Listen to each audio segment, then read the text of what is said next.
Bem, meus queridos amigos e irmãos, muito boa noite.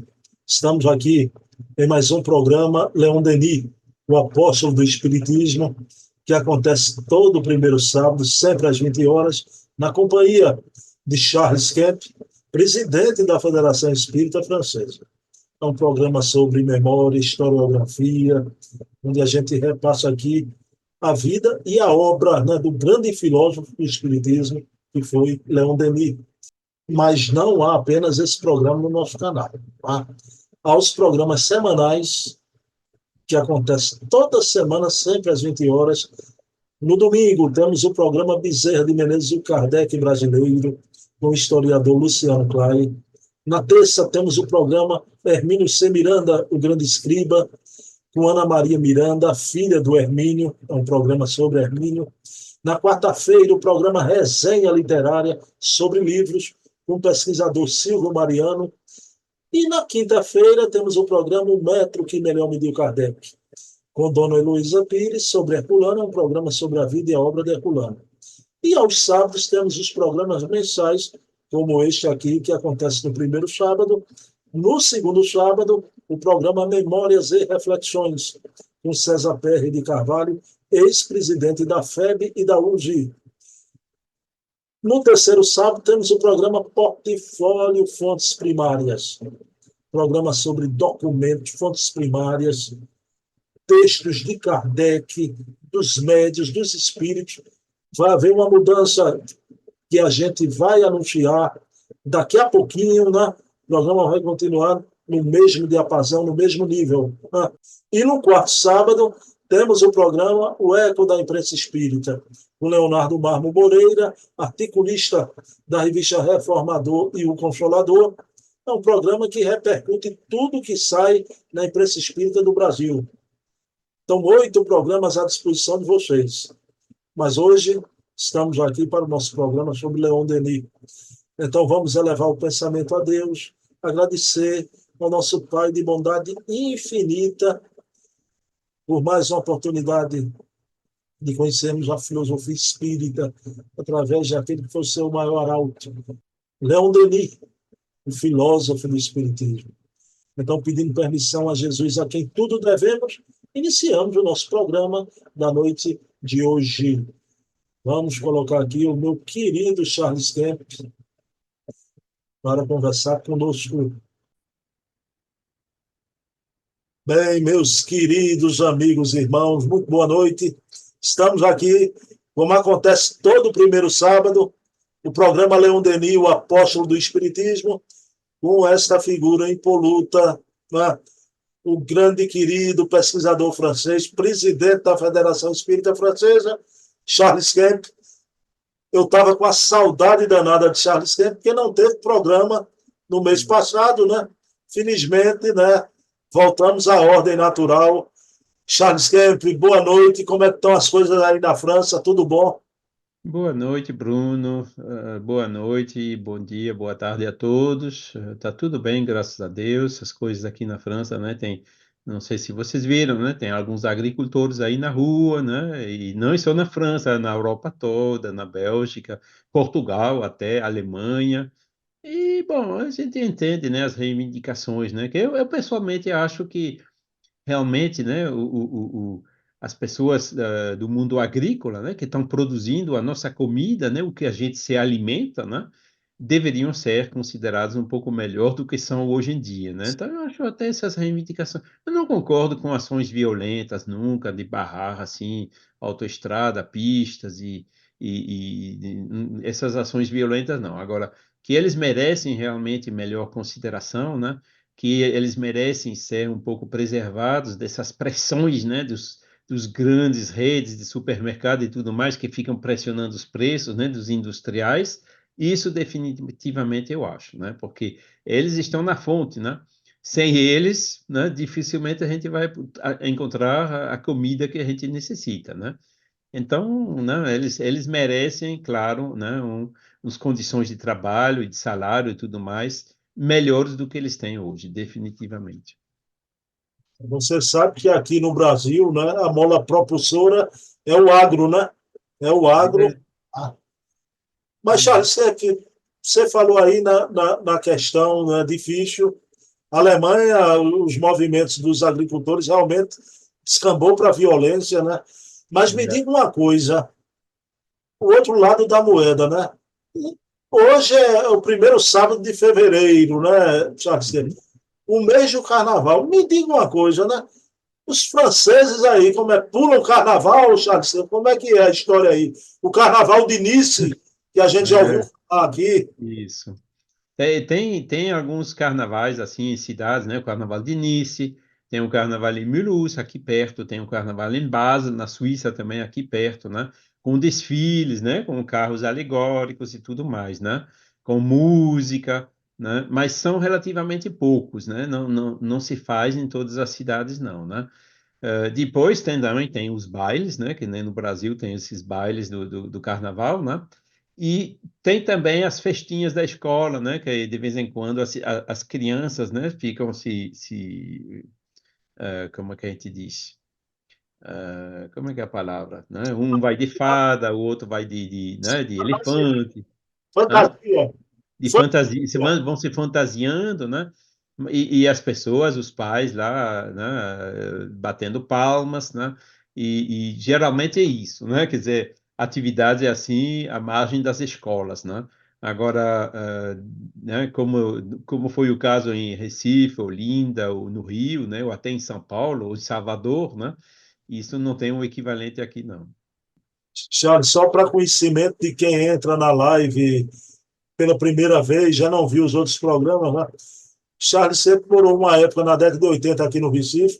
Você chegou a conhecer culturalmente o Carnaval de Olinda, o Homem da Meia-Noite, aquela coisa toda. E Mulher do Dia, Homem da Meia-Noite, o Galo da Madrugada também, lá no Recife, né? Que é bem no início, né? Naquele sábado, bem cedo, né? Que eu acho que até hoje, né? O mais, vamos dizer assim, sadio ainda, né?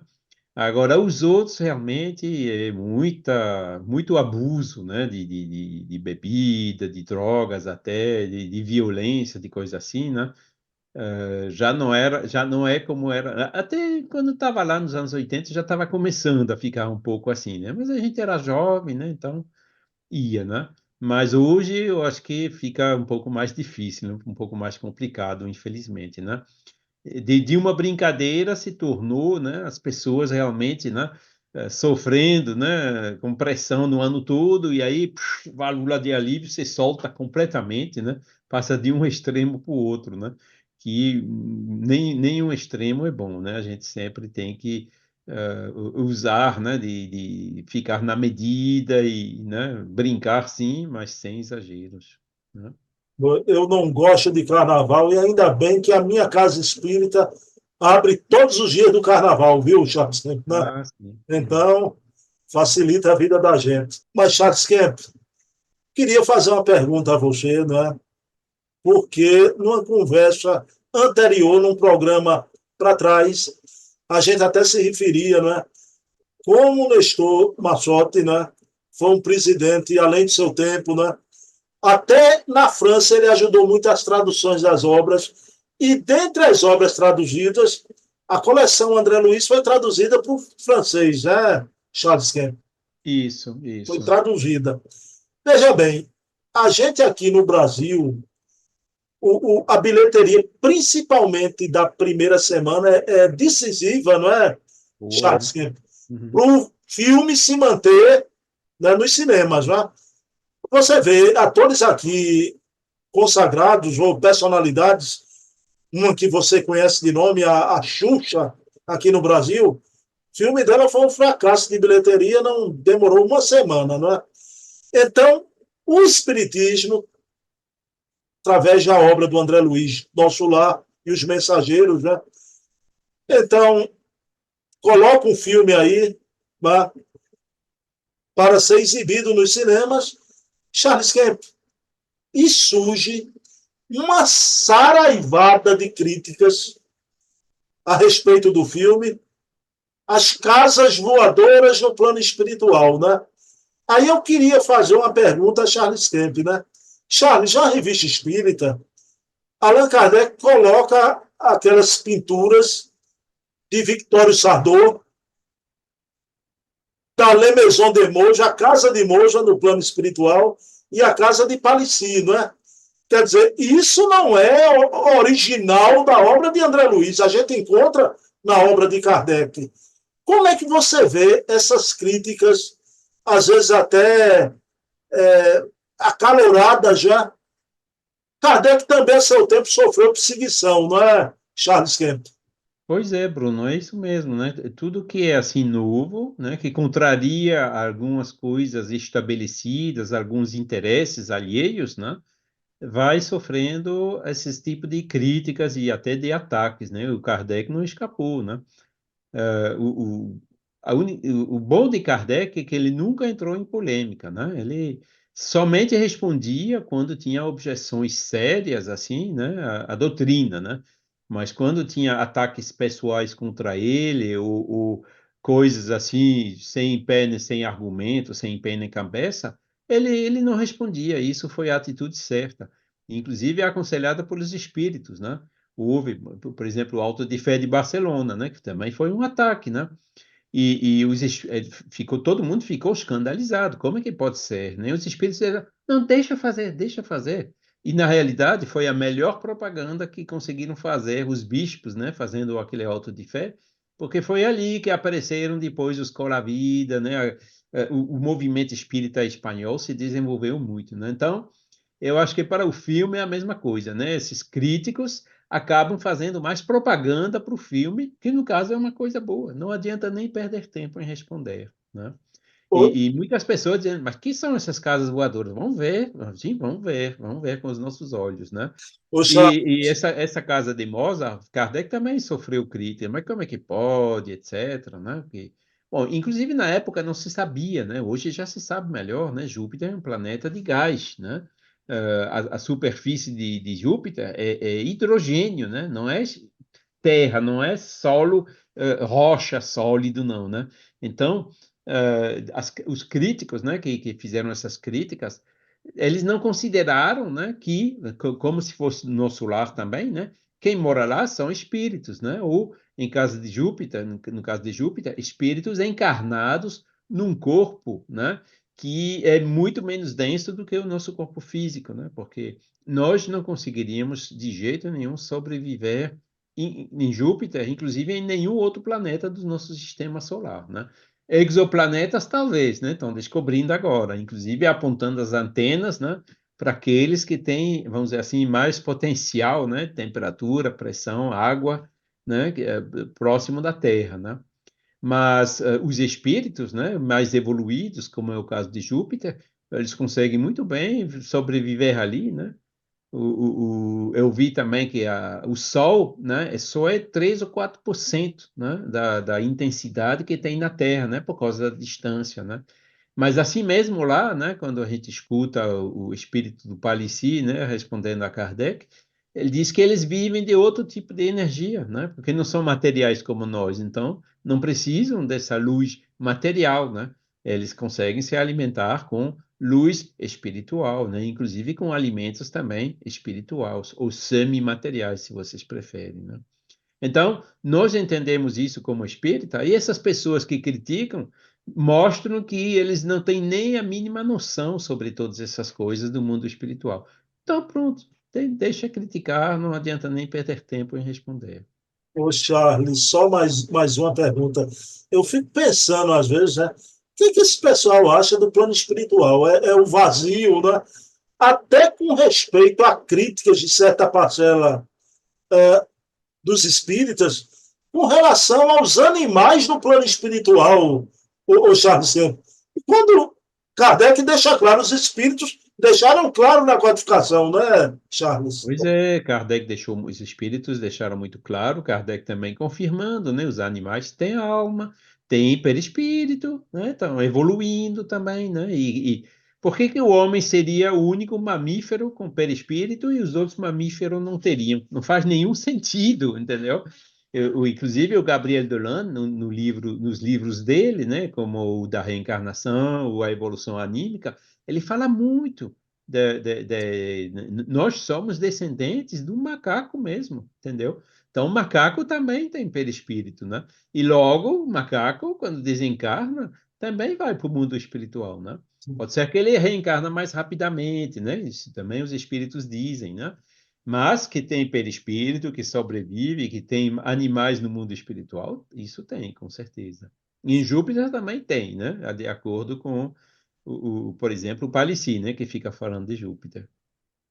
Mas isso mais uma vez, as pessoas que vão do paradigma materialista, dizendo que fora da matéria não existe nada, né? Elas não conseguem entender isso, né? Precisa abrir, tirar as olheiras, né? Ter uma visão mais ampla, né? Considerar que na natureza não há somente a matéria tangível que a gente conhece, mas que também há muitas outras formas de matéria, né? Inclusive, isso está sendo, hoje em dia, uma anomalia nesse paradigma científico atual, né? Porque 95% da matéria e 97% da energia a gente não consegue ver. Os cientistas não sabem onde está, não sabem como detectar, não sabem nada, né? Então, faz leis que cobrem 100% baseadas somente em 3 ou 5%, né?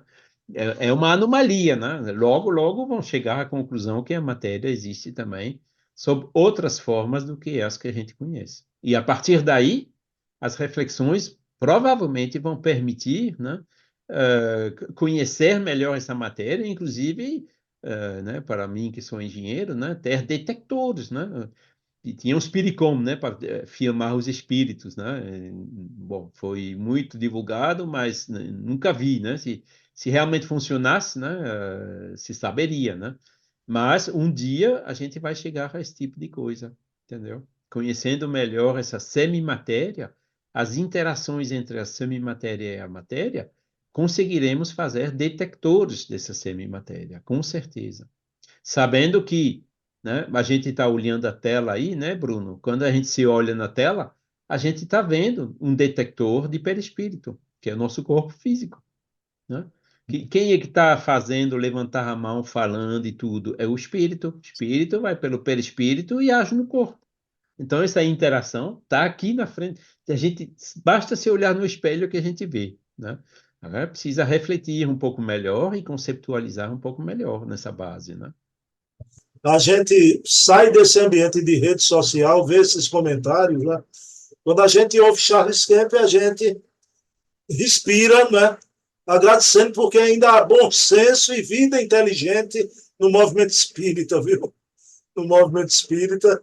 Mas, Charles Kemp, vamos lá agora adentrar aquilo que viemos, né?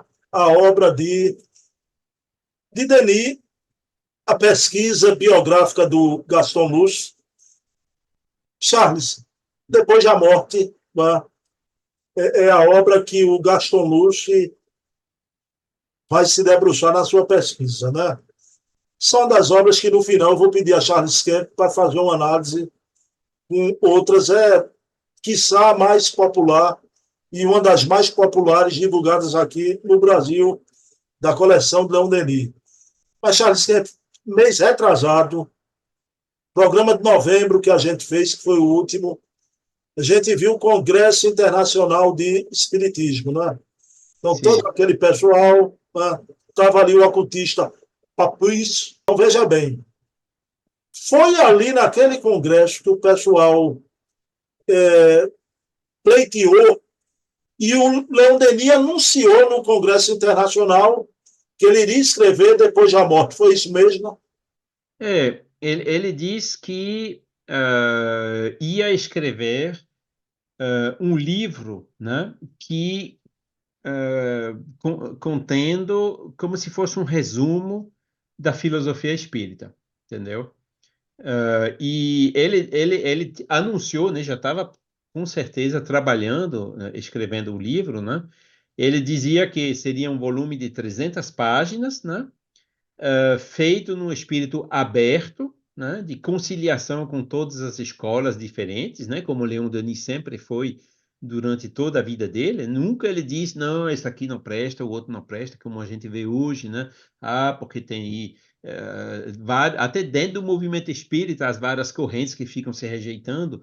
Não, Leon Denis era amigo do Papus, né? O Papus era um ocultista. O ocultismo, o escopo é bastante diferente do espiritismo, embora tenha muitos pontos em comum. Então, o Leon Denis sempre ficou aberto, né, para essas outras correntes, sempre focalizando nos pontos em comum, né, mas sem nunca ele, né, que era espírita, abdicar de qualquer princípio de base, né, como foi codificado por Kardec, né? Então, eu acho que isso é a atitude de Leon Denis, que é a mais certa, né? Então, esse livro, Depois da Morte, ele foi escrito nesse sentido, para falar a todos, a todo mundo, né?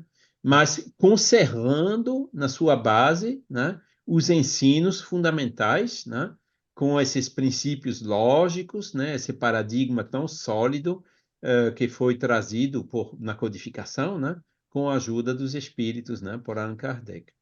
Então, isso foi o que ele anunciou, né? Infelizmente, ele disse que ia fazer um livro de 300 páginas, né, que já são bastante, né? Depois do primeiro livro que ele escreveu, né? Acho que a gente comentou o Porquê da Vida, né? O Porquê da Vida ele escreveu 5 anos antes, né? 1885, né? E aquilo só tinha 60 páginas, era super resumido, né? Então, depois da morte, ele desenvolveu mais um pouquinho, né? Esses princípios, mas falou de tudo, né? Quer dizer, depois da morte fala de todos os aspectos do espiritismo, fala de mediunidade, fala dos espíritos, fala de Deus, fala da alma, fala enfim, né? De como que isso veio ao longo da história. Fala realmente, ele fala de tudo nesse livro, né? Porque é um resumo, né? E afinal não teve 300 páginas, né? A primeira versão tinha 334 páginas, né? Mas nunca ninguém se queixou disso, né? Porque o livro foi tão bom, né? A apreciação foi tão boa, né? Que né? O fato que tinha 334 páginas, mais até um pouco, né? Porque ele sempre andou revisando, né? No primeiro ano já tinha feito uma revisão completada, né, inclusive com mais algumas páginas, né? Mas esse livro, Depois da Morte, continua sendo, vamos dizer assim, um pouco menor do que os outros volumes mais detalhados que ele escreveu depois, né? Porque ele manteve, né, esse aspecto introdutório à doutrina. Vamos dizer assim, é como se fosse um livro dos Espíritos, né, o equivalente de Kardec, só que o livro dos Espíritos ele é maior, né? Quer dizer, mais resumido ainda, né? E em vez de formato de perguntas e respostas, é aquela prose, né? Aquele estilo de escrita bonito de Leon Denis, né? Inclusive usando palavras já várias décadas, né? Mais jovens, né? Mais atuais, mais contemporâneas do que Kardec utilizou em 1857. Bom, Charles Kemp, o livro Depois da Morte vai receber críticas já. Os críticos vão se debruçar, analisar o livro, né? Dentre esses críticos já, o mundo culto, né? A inteligência francesa se debruçou sobre a obra. O ocultista Papius vai se manifestar. Também o Ernest Bosque. Eu queria que você analisasse isso para a gente, Charles. Né? No mundo culto e erudito, o Leon Denis vai conseguir levantar o seu pedestal. Né? Então, a aceitação da obra de Denis no mundo culto e erudito francês, Charles Kemp. A aceitação do livro realmente foi boa logo no início, né? A prova disso é que em 1891, quer dizer, no ano depois, já tinha a quarta edição, né? Quer dizer, 4 edições, né? Em menos de um ano, né? Quer dizer, isso mostra a aceitação, né? Inclusive, depois, né? 2 anos depois já foi 8 edições, né? E na Segunda Guerra Mundial, por exemplo, né? Tinha quase 80.000 livros impressos, né? Desse Leon Denis, desse Depois da Morte, né? Isso mostra que realmente o livro, até hoje, né, tem um sucesso. Nós reimprimimos recentemente, né? E esse, com o de Joana d'Arco, foi um que a gente teve que reimprimir, porque a primeira impressão que a gente fez foi toda vendida, né? Quer dizer, até hoje, esse livro passa bem, né? Agora, na época, realmente, o Bosc, né, reconheceu né, que o objetivo dele foi fazer uma obra resumindo a filosofia espírita, e ele conseguiu realmente, é um resumo completo do ensino dos espíritos, né? Mostrando bem esse aspecto racional e universal desses ensinos, né? Isso é reconhecido pelo Bosque, né?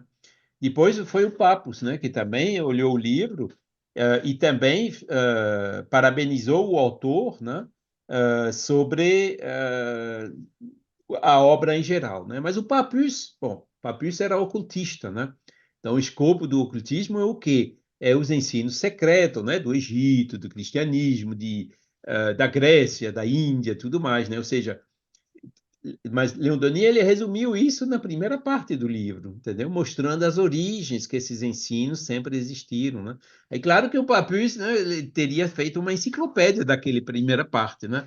Mas Leon Denis não podia também entrar em tantos detalhes, né? Como Papus teria talvez preferido, né?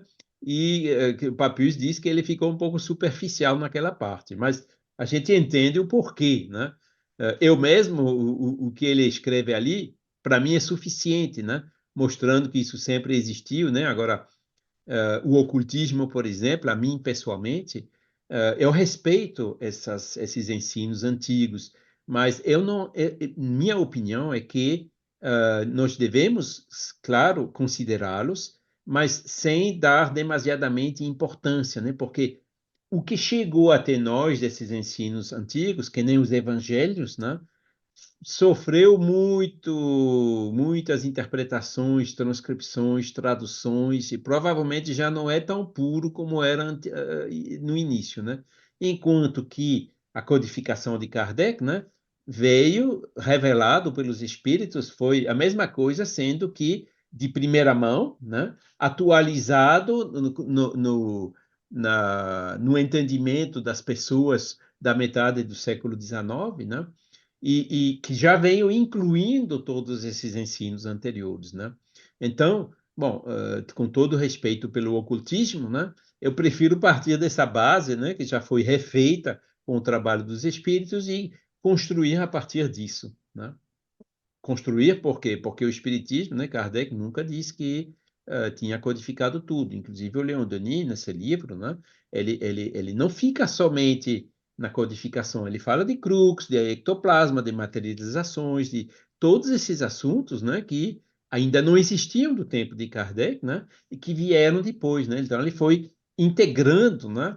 Inclusive nas revisões do livro que ele fez até a morte dele em 1927, né? Ele foi permanentemente atualizando com as experiências dos estudos psíquicos e os dados das ciências mais modernos, né?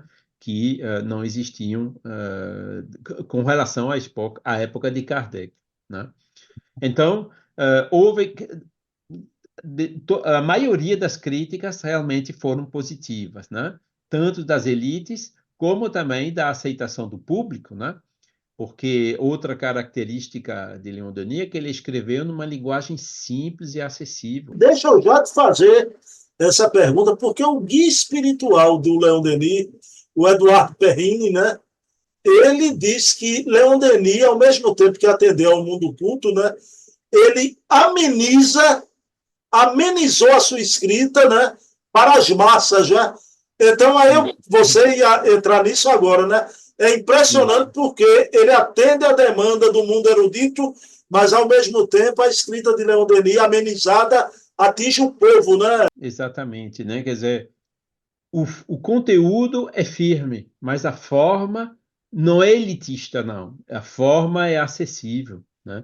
E isso é o ideal, né? Kardec também escreveu assim, né? Mesmo que às vezes a gente diz, não, porque Kardec é bastante complexo e não, mas você vê, por exemplo, o Evangelho segundo o Espiritismo, todo mundo lê, né?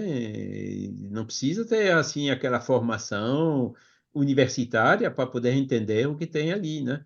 Os operários da seda da cidade de Lyon entenderam perfeitamente o conteúdo desses livros, né? Como Kardec pôde constatar, né? Quando ele fez essas viagens para lá, né? Visitar os meios operários na cidade de Lyon e também na cidade de Bordeaux. Então, Leon Denis foi a mesma coisa, né? se lembra, né, que a gente tinha falado que ele participou da Liga de Ensino, né? E a Liga de Ensino é o quê? Não é ensinar para as elites, é ensinar para o povo, né, nas cidades rurais, né, na campanha, né? E isso, quer dizer, essa experiência que ele teve lá da Liga de Ensino, né? Ele serviu e aplicou, né, na redação desse livro, né, que está escrito numa linguagem extremamente simples e acessível a todos, né? E isso realmente o Perrine, né, ficou elogiando isso, né, quando ele escreveu pelas mensagens, né, que foram recebidas, né, porque naquela época, 1890, né, Leon Denis estava iniciando, né, o grupo dele, da Rue des Remparts, né, aquele grupo que ele mesmo dirigia, onde esse espírito Perrine, né, se comunicava. Bom, aí veja bem, Charles, o livro que Denis anuncia no Congresso Internacional recebeu elogio já do mundo erudito, é, caiu bem ante o povo, um livro escrito para as massas que o recebeu bem, mas anos mais tarde, Charles, o livro vai ter sua edição aumentada, não é? É, Aumentada. já, Aqui eu lhe pergunto, nesse momento que vai sair a edição aumentada, vai haver o reconhecimento de toda a imprensa francesa. Aí Leon Denis vai atingir a consagração, a imprensa francesa aplaude a obra depois da morte, não é? isso, né? Quer dizer, Leon Denis, mais uma vez, né, ele não ficou porque os espíritas também, às vezes, ficam com olheiras, entendeu? Não, ele ficava mais amplo, falando com todo mundo, dando conferências, ele era amigo do Papus, né, tinha correspondência entre ele e Papus, os ocultistas, ele também frequentava os teosofistas, né, mesmo que os teosofistas tenham alguns princípios divergentes, né, do espiritismo, mas tem algumas bases em comum, né? E Leon Denis sempre ele foi construir nessas bases, mas sem, mas repito, né, abdicar dos princípios fundamentais de Kardec, né, que para ele era a posição, né, a doutrina mais completa, mais clara e mais lógica. E realmente, em 1893, saiu uma nova edição, né, revisada e consideravelmente aumentada, certo? É que está escrito na capa, né? Quer dizer, ele ampliou e já era a oitava edição, né? Quer dizer, 8.000 exemplares, né? Saiu final de 1890, né? 1993, né? Quer dizer, 3 anos depois, já foi 8.000 edições, né? Isso mostra que realmente ele acertou com esse livro. E com as conferências que ele estava fazendo também, mas isso acho que a gente vai falar no mês que vem, né?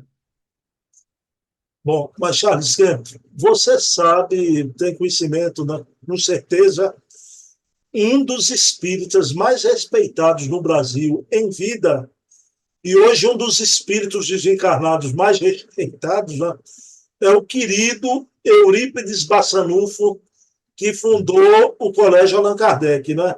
Sim, Charles Gap, o Bassanufo se tornou espírita, era católico com, fervoroso, com graças esse à livro, leitura de Depois da Morte, né, Charles? exatamente. Uhum. É uma E, coisa. não e não foi o único, né? Acho que são vários, né? Que eu conheço pessoas aqui no movimento francês que se tornaram espíritas depois de ler um livro de Leon Denis, né? E conheceram Leon Denis antes de Kardec, né? Charles, agora me diga uma coisa.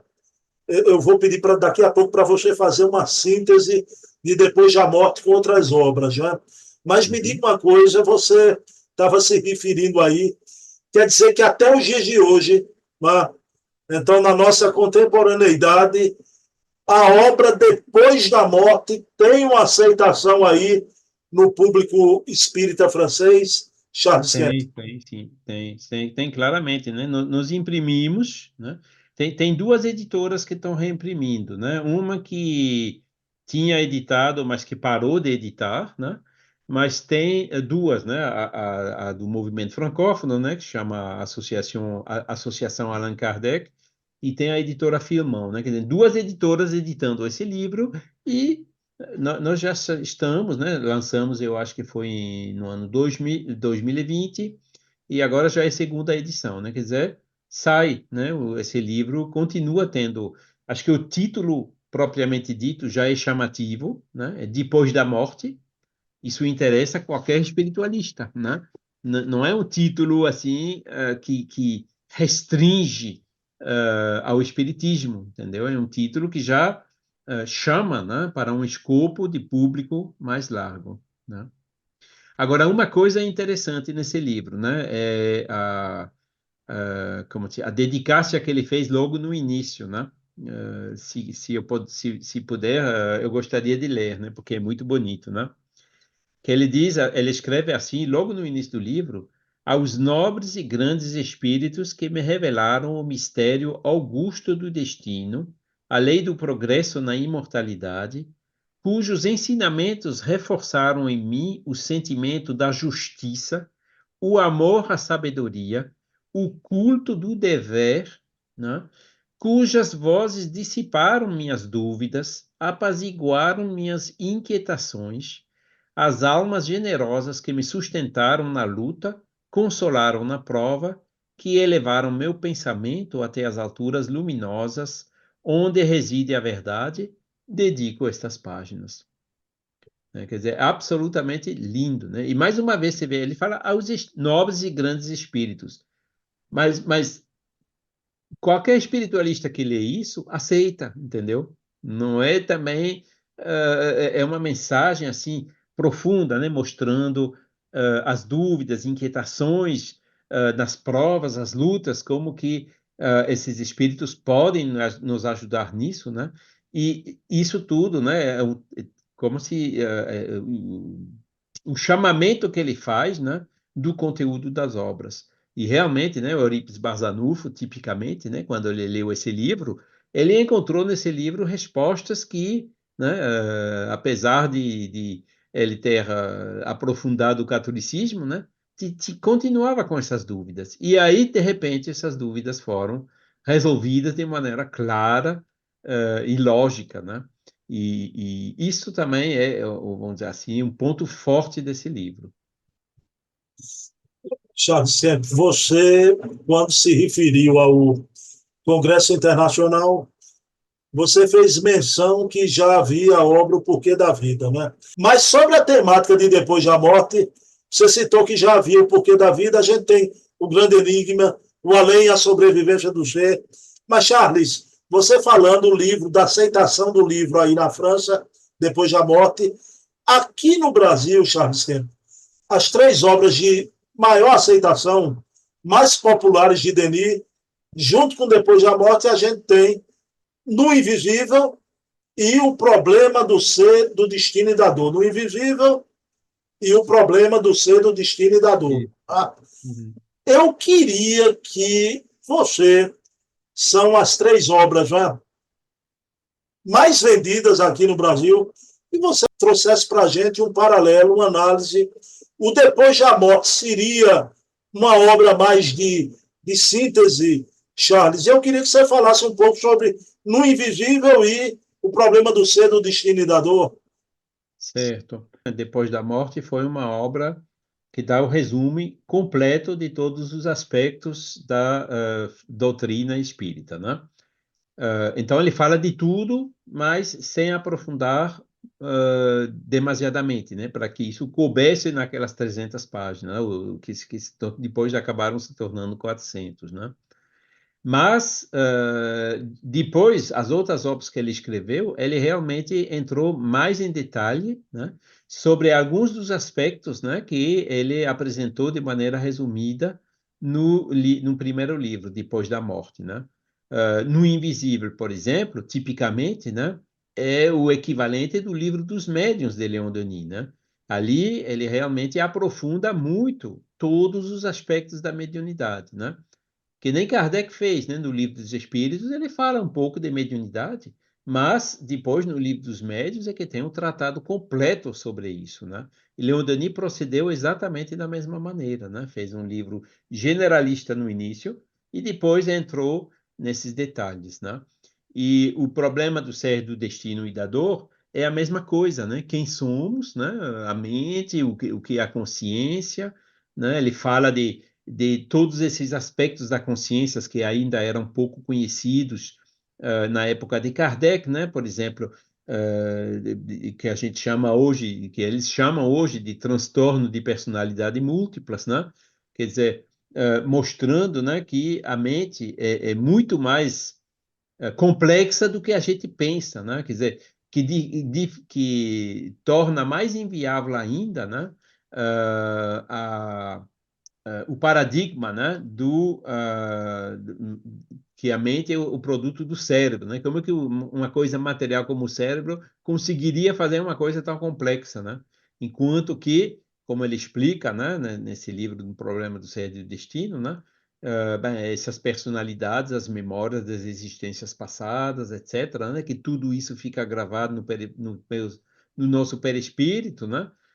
E as várias situações, né, em que o ser humano pode ter acesso, né, a essas partes que fazem parte da nossa do subconsciente, né, mesmo que isso não seja permanentemente presente no estado consciente nosso, né? E ele fala também o problema do ser, do destino, né? Quer dizer, aí ele fala da evolução da alma, né? Da onde que a gente está indo, né? Qual é o nosso futuro, né? Para onde que a gente vai, né?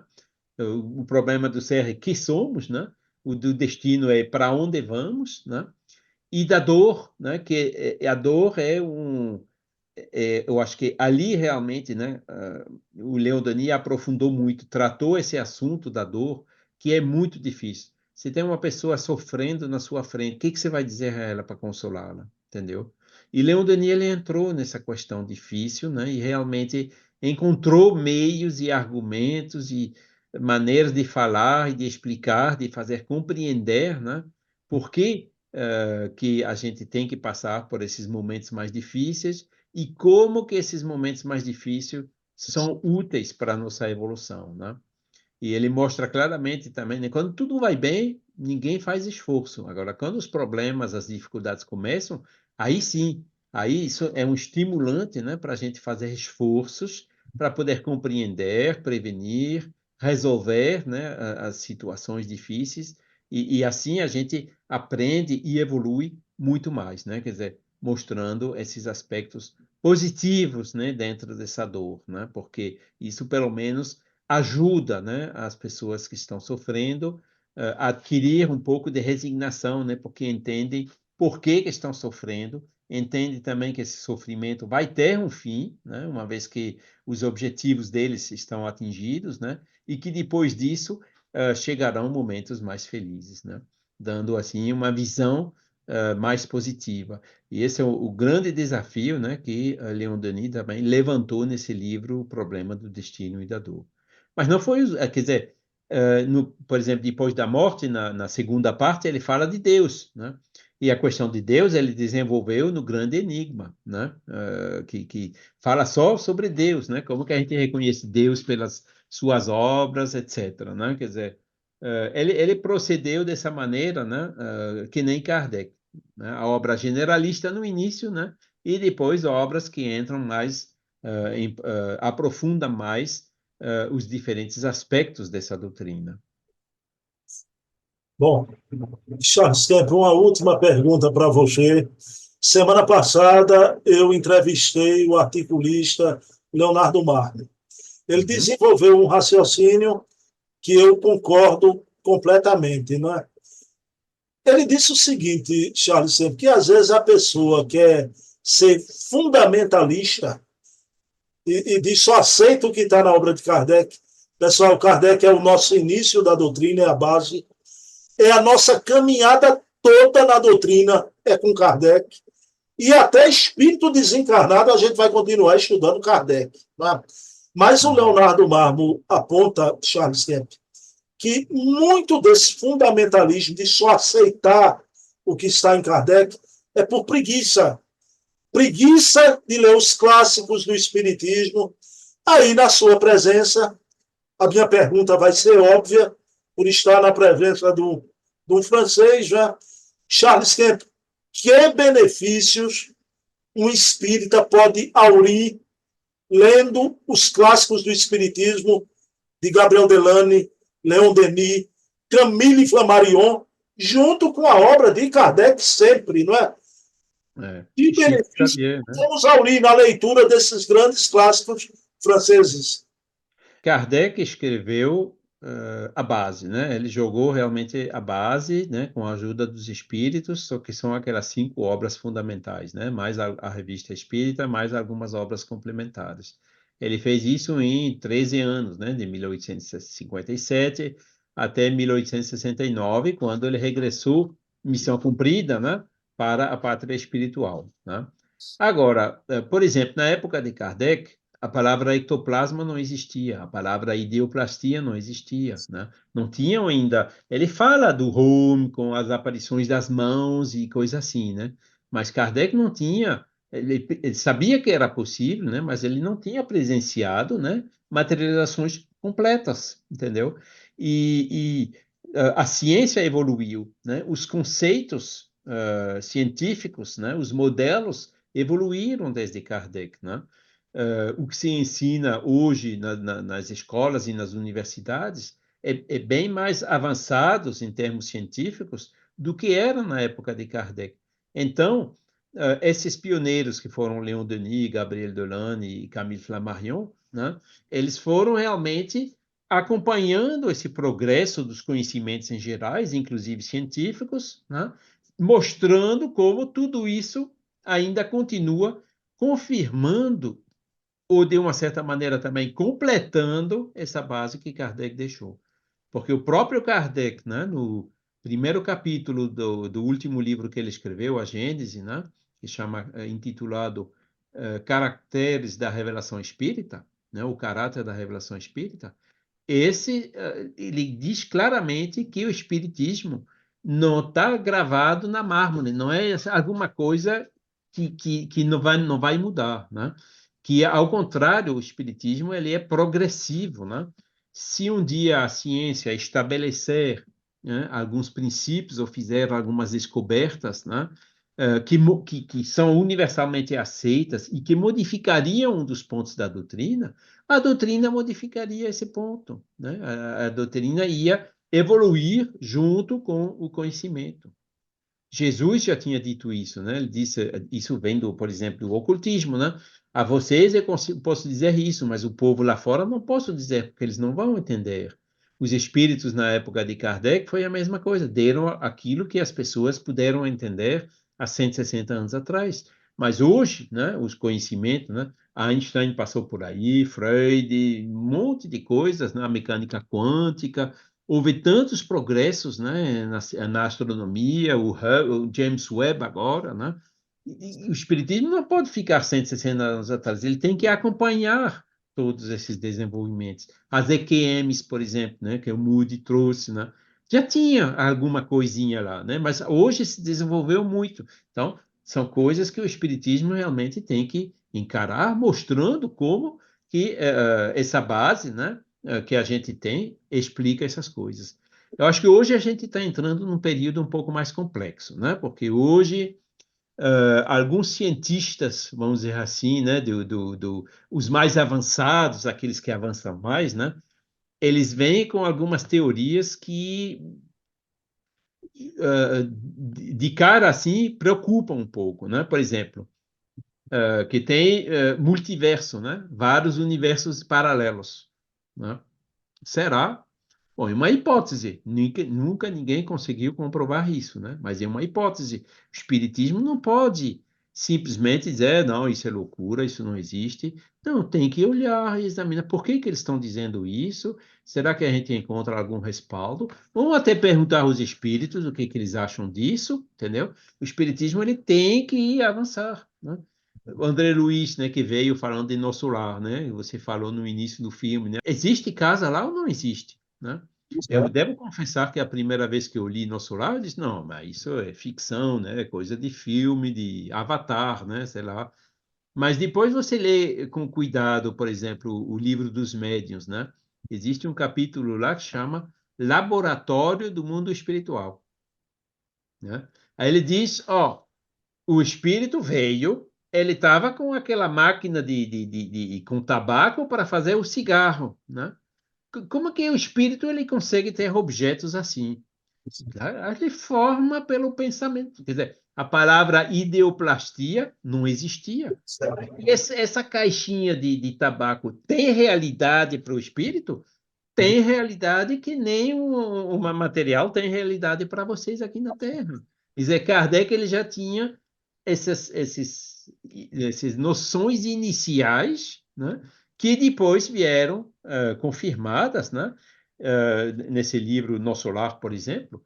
Mas eu devo dizer aqui que Nosso Lar não é o único livro que fala disso, não, né?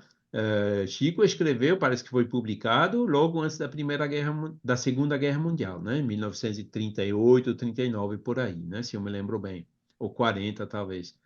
Na mesma época, um médium inglês chamado Harry Burbidge escreveu um livro, Shadows Lifted from Death, né, que a gente traduziu recentemente em francês.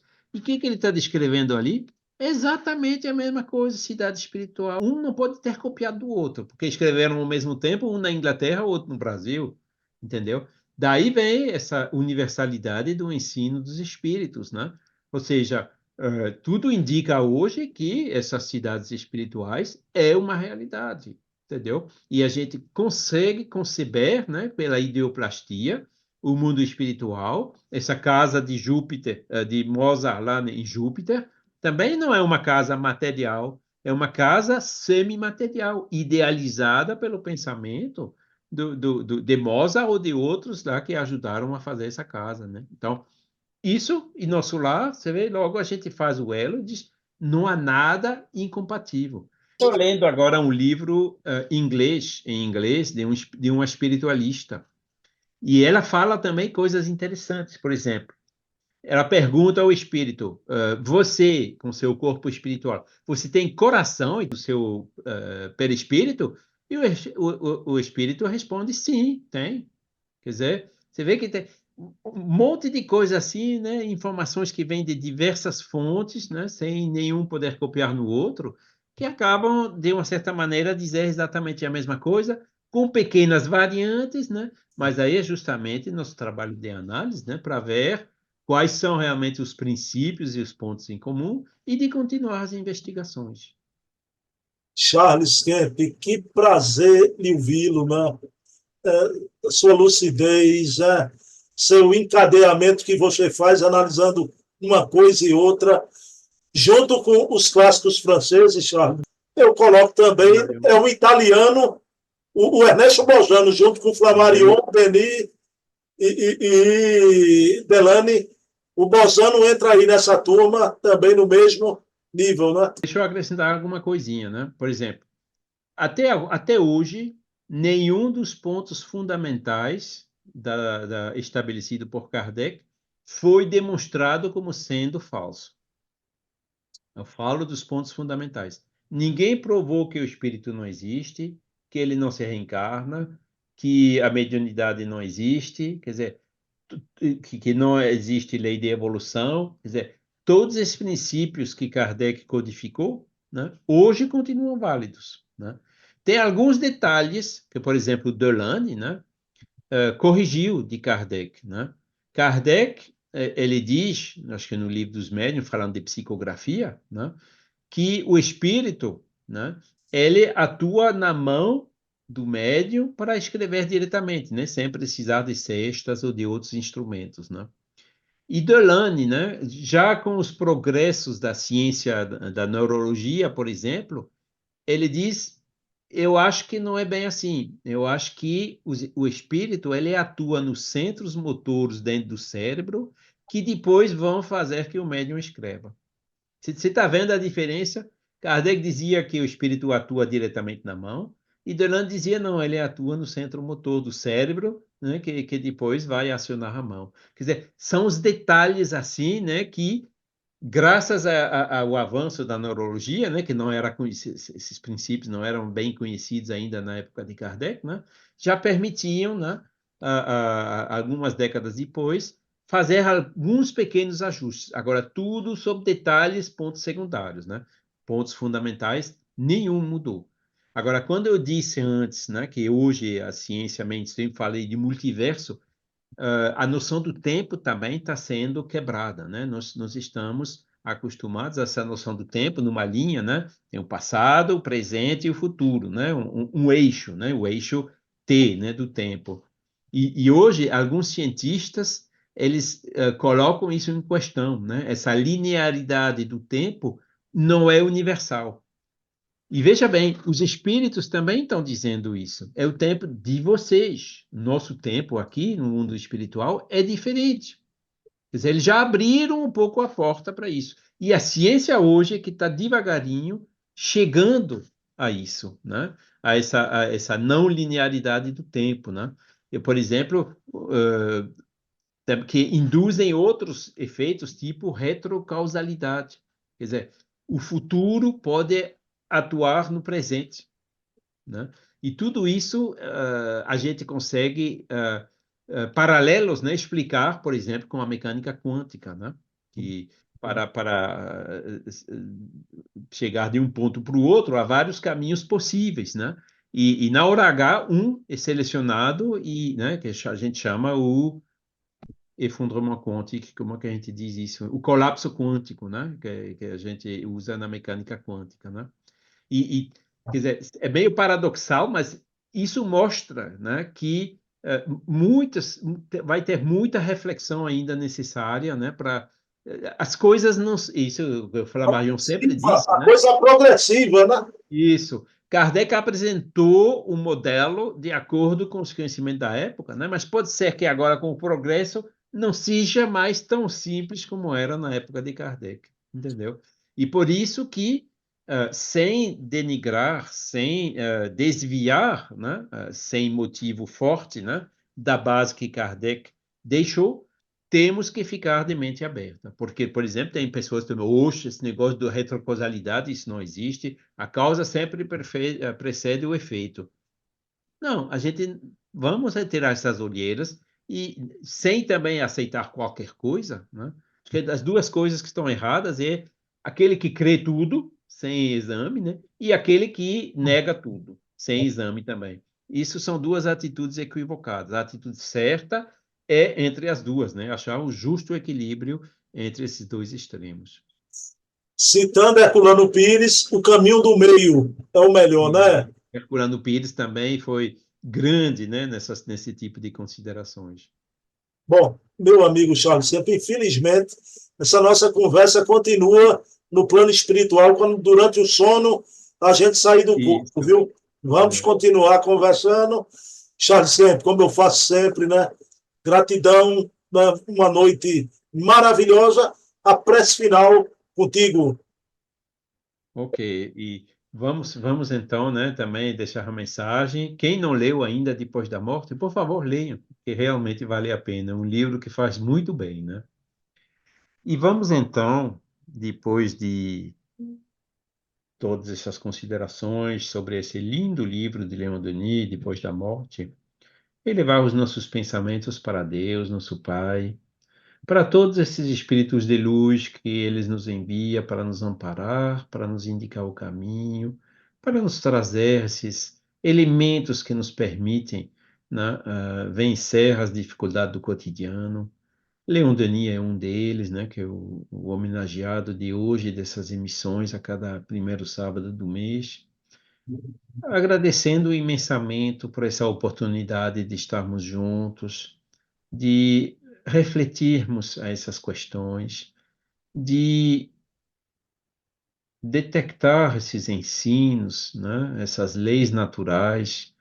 Isso nos ajuda a trabalhar sobre nós mesmos, para que cada dia a gente possa fazer essa reforma moral, nos tornar melhores a cada dia do que na véspera e também nos adequar sempre mais a essas leis divinas, ou leis naturais, que é o caminho da nossa evolução, que é o caminho, o rumo da nossa felicidade. Agradecendo imensamente mais uma vez por todas as pessoas presentes, por essa oportunidade que temos de estarmos reunidos. Desejamos muita paz a todos. Que assim seja. Que seja.